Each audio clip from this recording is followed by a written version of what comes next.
I know I've been talking for a while, but I'd love you to kind of go into the benefits of intermittent fasting for our audience here in that regard. Well, yeah.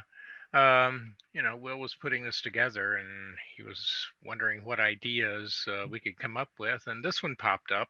I had read an article about it before and have used it personally. It's certainly an effective weight management strategy. It's also an effective jumpstart to the metabolism. If you are actually looking even weirdly enough to build the body, there are times when reducing caloric intake is a method that promotes that. Um, and it all boils down to what we were talking about, I don't know, half a dozen times here, inflammation. This helps reduce the stress on the body, reduces inflammation, and actually allows you to, you know, catch your breath, so to speak, the cleanup systems to mop things up in the kidneys and the liver to, flush all that garbage out of there. So at the very least, you end up feeling better. But as it turns out, gee, what a surprise. It affects everything in a beneficial way. In the brain, it actually promotes more cells. It's like Will said, we're trying to survive. We need our brains to do that. It boosts the chemicals in the brain that cause that cell growth.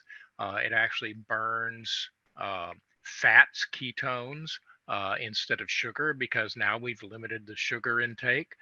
So that's where the weight loss comes in. We're actually burning our belly to feed our brain. So that works out real nicely. Human growth hormone, we're not only repairing damage that's caused by the inflammation throughout the body, but a lot of that, of course, is in the brain. In fact, I'd argue that a huge chunk of that inflammation ends up in the brain. But that's a whole different webinar. It also, as part of that cleanup process and part of that regenerative process, boosts mitochondrial production. And of course, the mitochondria are the powerhouses of not only every cell in the body, but especially the brain. So I don't want to say you think better, but it feels like you think clearer. Let's put it that way. And of course, we're not the only ones who talk about this. This is actually something that is a very hot topic right now. Of course, it started out as weight loss. That's what they were investigating.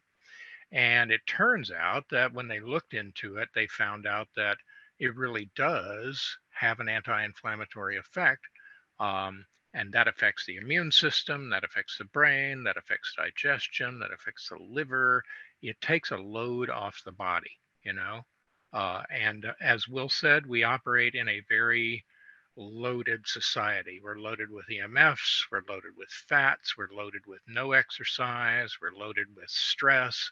So anything you can do that might point them in a slightly different direction, I won't even say help, but anything you can do that might give them a hint that there is something else out there is going to do them a great service, honestly.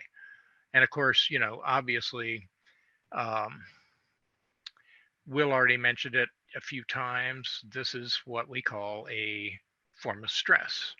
It's a mild form of stress. We're trying to trick the body into thinking it's starving, just by skipping a meal.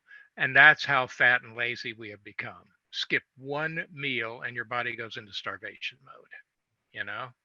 Honestly, look at your ancestors. How many meals did they skip in the old, Conestoga wagons headed out west and everything, If they didn't kill something on the road, they didn't eat. So we have definitely got plenty of room, to work this. So intermittent fasting, we're not talking about every day, but, a few times a week, not a problem, most of your patients, if you can get them to do it once a month, you're doing pretty good. But still, um, it's not really an out of the box recommendation, but most people have never thought about that. If you want to keep it simple, it's real simple. Eat food, mainly plant based, and not a lot of it.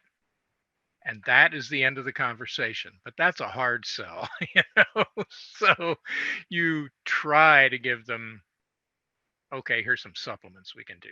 Or like Will said, you can meditate, you can touch on the emotional component. We can do mud packs on some of the energetic components. We can, mediate the fields around their houses and stuff. So there's a million ways to approach this.